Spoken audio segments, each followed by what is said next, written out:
Cinquième partie de cette vidéo.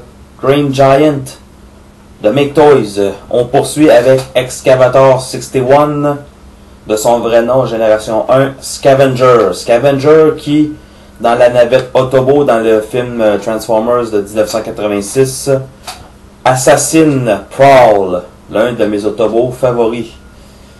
Et comme vous pouvez constater, direct en partant, j'ai ajouté un insigne Decepticon ici. Ça venait pas avec le set, évidemment. Bon, le mode véhicule. L'un des plus faibles. Parce que difficile à faire tenir en un seul morceau. Tout se déclipse très facilement. La tourette tourne pas. Dès qu'on bouge la pelle, ça fait bouger les bras. Ça déclipe tout. Donc, pas vraiment un de mes favoris. Et là, je parle pas seulement à cause du fait qu'il a tué Prowl, mais c'est vraiment une question d'objectivité. Vous le voyez vous-même, la minute où j'essaie de bouger quelque chose, surtout la pelle, tout se déclipe. Donc, pénible. Et on va passer sans tarder à la transformation en mode robot. On va commencer par lever ça.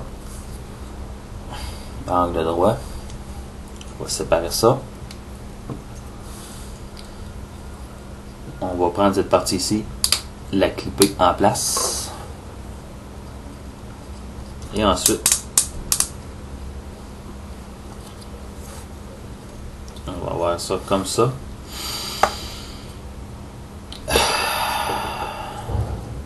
On va séparer comme ça. On va prendre les pieds. Comme ça.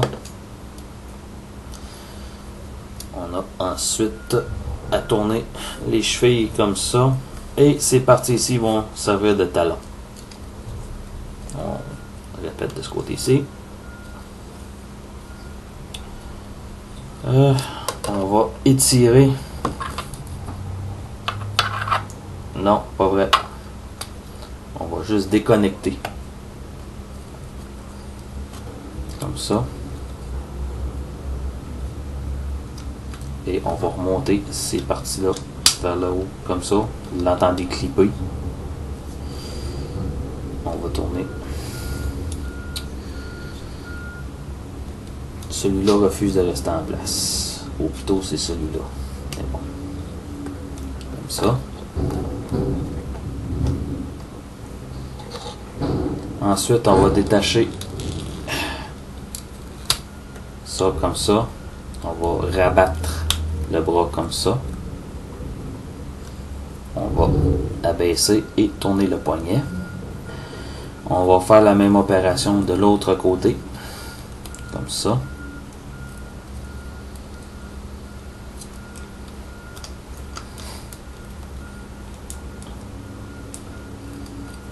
Comme ça. On va prendre cette partie ici. On va la remonter. Comme ça. Fait que ça va éliminer le creux dans le robot. Et ensuite, on va faire tourner la tête comme ça en place. Et on a Scavenger, ou une tentative de Scavenger en mode robot. Comme ça. Et on peut, si on veut, on va faire glisser ça vers l'extérieur. Et si on veut, c'est pas celui-là, c'est l'autre. On peut prendre cette arme-ci et la fixer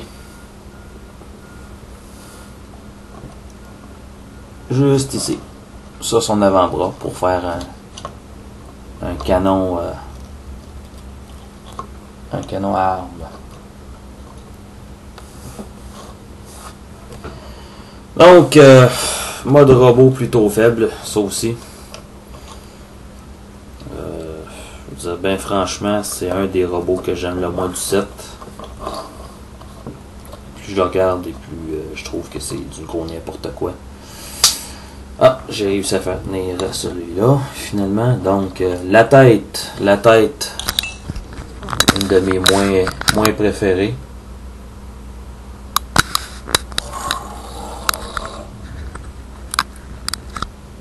On va faire un petit focus. Et voilà. Donc, c'est ça. On a la pelle encombrante qu'on peut plutôt la placer. Je sais guère comment. Comme ça. C'est vraiment le mieux que je puisse faire. Sérieusement. Même que sur l'image dans les instructions, cette pelle-ci était ramenée plus vers l'intérieur. On peut pas vraiment la bouger. Donc ça devait être une image de prototype finalement. Mais bon, c'est la version officielle, c'est comme ça, on place ça comme ça. On peut pas faire grand chose. Ça me rappelle vaguement Grimlock de Robots in Disguise, qui se transformait en pelleteuse comme ça, en excavatrice. On a une autre option, si on veut, avec ce robot-là. Avant tout, je vais vous montrer les articulations. La tête sur un ball joint, bien articulé. Épaule, ball joint, même chose. On peut aussi se servir du joint de transformation pour articuler vers l'extérieur. 360 degrés au niveau du biceps. Ici, on va deviner que c'est pas possible à cause de la pelle. Joint double au coude. Les poignets tournent. La taille tourne. Ball joint au niveau des jambes, d'avant en arrière et pas beaucoup sur les côtés. Et ball joint au niveau des pieds. Ball joint au niveau du genou. Ce qu'on peut faire avec lui, on peut garder c'est comme ça, en gardant les bras repliés dans la position initiale véhicule, comme ça. Si l'on veut, on peut prendre les avant-bras de Devastator. Mais ça, sérieusement, je comprends pas pourquoi c'est fait que quelqu'un voudrait faire de quoi comme ça.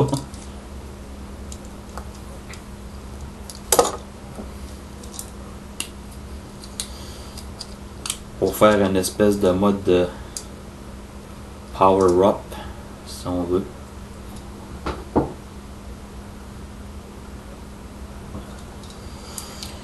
Et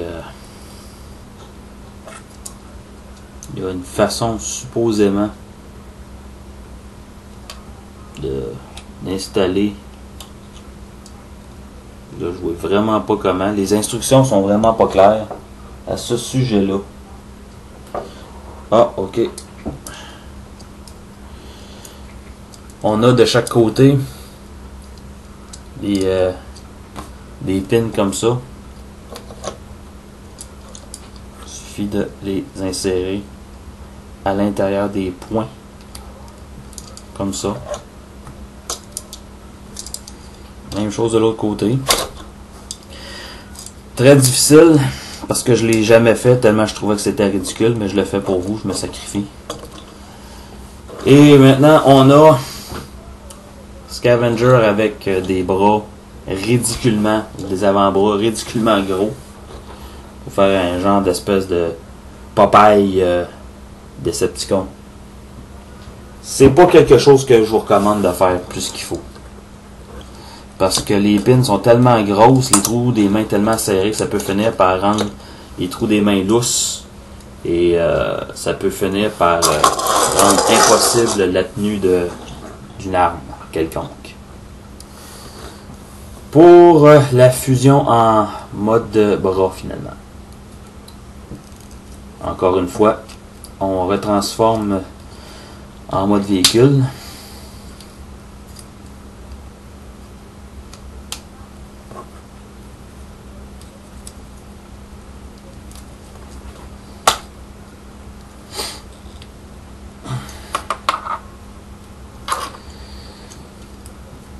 Et toujours s'assurer que le tout clipse bien en place. Comme là, c'est pas très évident. Non?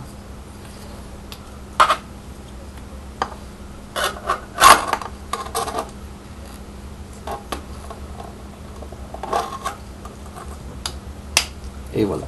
Là, il suffisait de bien ajuster ces flottes finalement.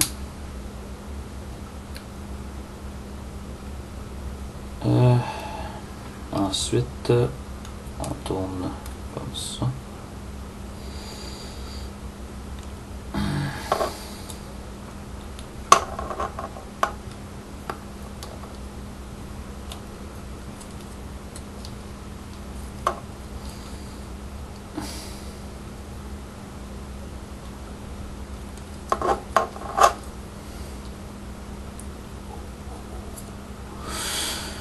Comme ça. C'est vraiment le plus faible. C'est lui qui tient le moins bien en un seul morceau. Peu importe le mode qu'on lui donne. Que ce soit en mode de véhicule, que ce soit en mode de robot. Faible, faible, faible.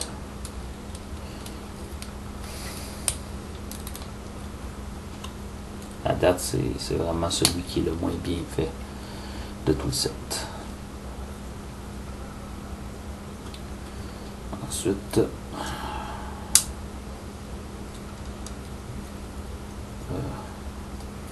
ça.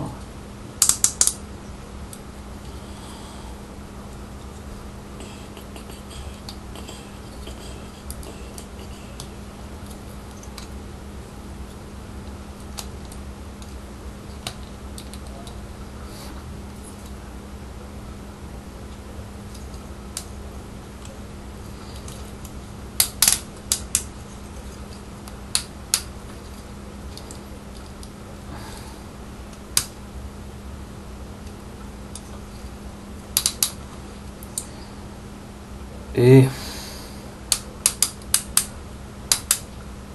voilà, ça c'est le mode épaule. Et il ne reste plus qu'à ajouter l'avant-bras en pressant comme ça. Et merde. Mauvais. Mauvais sens. Non, c'est beau, c'est la main qui était pas bien placée. Donc on remet et voilà. Comme ça. Voici le bras droit de Devastator. L'avant-dernière revue, ça va être Bone Crusher.